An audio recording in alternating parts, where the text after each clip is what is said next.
आज इस वीडियो में आपको जानकारी देंगे कि कैसे आप हिमाचल प्रदेश में फॉरेस्ट डिपार्टमेंट के द्वारा ऑफलाइन जो फॉर्म निकला है उसको कैसे फिलअप करेंगे।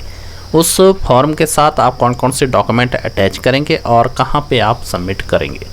हिमाचल प्रदेश में 1062 ये वैकेंसियाँ 4th क्लास की रहेगी, जिसमें हेल्पर और कुक की ये 2 वैकेंसियाँ हैं, जिसमें अलग अलग सर्कल के वाइज ये डिवाइड किए गए हैं। अगर आपको सर्कल की पूरी जानकारी चाहिए, किस सर्कल में कौन कौन सी जो डिवीज़न है वहाँ पे कितनी वैकेंसी रहती है, तो उसका लिंक भी आपको इस वीडियो की डिस्क्रिप्शन से मिल जाएगा, वहाँ से आप चेकआउट कर सकते हैं। अप्लाई करने की इसमें लास्ट डेट 2/11/2022 तक रहेगी। ऑफलाइन ये वैकेंसियाँ रहती है 10/10/2022 से इनका ऑफलाइन अप्लाई करना जो प्रोसेस शुरू हो चुका है। फॉरेस्ट डिपार्टमेंट में जो ऑफलाइन ये वैकेंसी निकालेगी है, इसके लिए 2 फॉर्मेट इन्होंने एप्लीकेशन के इशू किए हुए हैं। एक फॉर्मेट जो इंग्लिश में रहेगा और दूसरा हिंदी में रहेगा। आप अपने जो आपको इजी लगता है लैंग्वेज, उसके आधार पे आप प्रिंट निकाल के उसको फिलअप कर सकते हैं।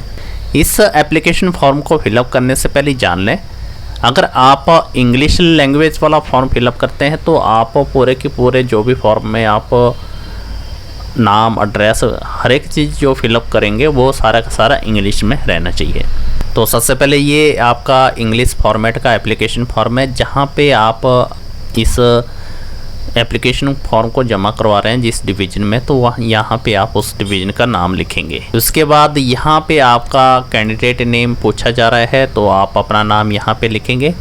और यहाँ पे एक ऊपर रह जाता है पोस्ट फॉर अप्लाई, तो यहाँ पे जिस पोस्ट के लिए आप अप्लाई कर रहे हैं उस पोस्ट को आपने टिक कर देना है। आगे रहेगा आपके फादर का नाम, या फिर मैरिड कैंडिडेट है कोई, लेडीज़ है तो हस्बैंड का नाम यहाँ पे लिखेंगे। डेट ऑफ बर्थ यहाँ पे लिखेंगे। अपना होम एड्रेस यहाँ फिलअप करेंगे, और कॉरस्पॉन्डेंट एड्रेस अगर अलग से है तो उसको यहाँ फिलअप करेंगे। इसके बाद रहता है, यहाँ पूछा गया है कि जो आपका होम सर्कल आता है फॉरेस्ट डिपार्टमेंट का, उसका एड्रेस यहाँ पे मेंशन करेंगे। जिस सर्कल में आप अप्लाई करने जा रहे हैं वहाँ का आपका जो फॉरेस्ट डिपार्टमेंट है, और जहाँ पे ये वैकेंसी निकाली है डिवीज़न के आधार पे, तो आप वहाँ से आप पूरी लिस्ट चेक कर सकते हैं जो आपके नियर बाई रहता है, या फिर आप अपने जो फॉरेस्ट डिवीज़न है वहाँ से भी आप पता कर सकते हैं। आगे रहता है आपका लिस्ट ऑफ अटैच डॉक्यूमेंट, जहाँ पे लिस्ट का ब्यौरा दिया गया कि कौन कौन से डॉक्यूमेंट आप यहाँ पे अटैच करेंगे।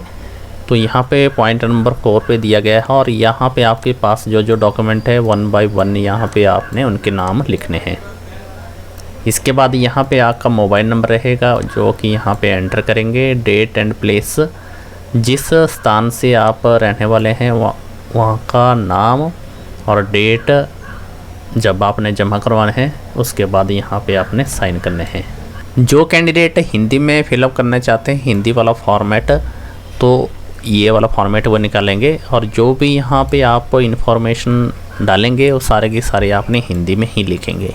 इंग्लिश वर्ड का यूज़ ना करें, क्योंकि हिंदी वाला फॉर्मेट है तो हिंदी में ही आपकी लैंग्वेज रहेगी। तो जहाँ पे आपने जमा कराना है उस मंडल का नाम यहाँ पे एंटर करेंगे। इसके बाद जिस पद के लिए आप आवेदन करना चाहते हैं उस पे आपने टिक करना है, और चाहे यहाँ पे आप उसका नाम भी लिख सकते हैं। यहाँ पे आपका प्रार्थी का नाम आएगा, इधर आप लिखेंगे, और यहाँ पे आपका पासपोर्ट फ़ोटोग्राफ यहाँ चिपकाएंगे। पति का नाम, पिता का नाम यहाँ पे लिखेंगे। जन्म तिथि यहाँ पे लिखेंगे। घर का स्थायी पता यहाँ पे लिखेंगे। आगे रहता है वन वृत्त, जहाँ प्रार्थी का स्थायी निवास है उसका यहाँ पे पता लिखेंगे। इस फॉर्म के साथ कौन कौन से आप दस्तावेज अटैच कर रहे हैं तो वो उनका नाम यहाँ पे आप 1 by 1 लिखेंगे। आगे रहेगा आपका मोबाइल नंबर यहाँ पे लिखेंगे, और दिनांक और स्थान यहाँ पे लिखेंगे। साथ में यहाँ पे आपका हस्ताक्षर होंगे। हस्ताक्षर करने के बाद आपने जो जो डॉक्यूमेंट यहाँ पे दर्शाए हैं उनको भी आपने अटैच करना है। आगे बात रहती है इसमें आपके सबसे ज़रूरी डॉक्यूमेंट कौन से जो आपको अटैच करने ही होंगे।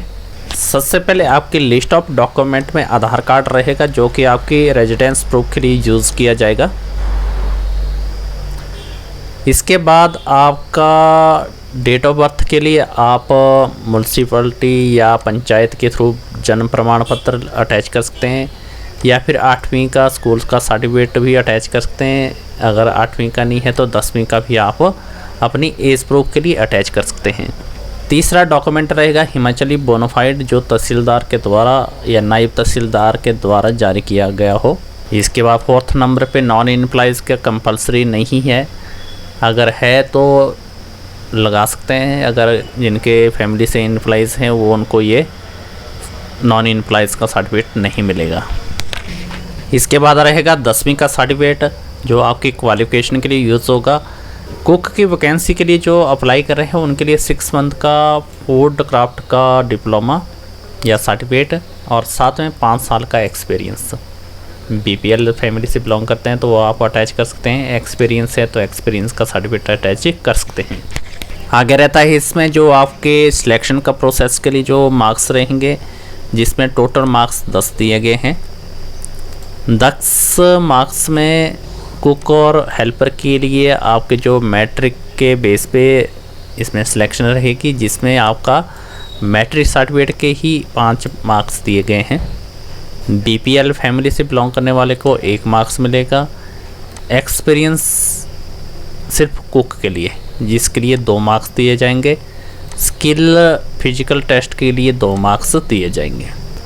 और जो हेल्पर की पोस्ट रहेगी उसमें टोटल 8 मार्क्स की सिलेक्शन रहेगी, और जो कुक की वैकेंसी है उसमें 10 मार्क्स की सिलेक्शन रहेगी।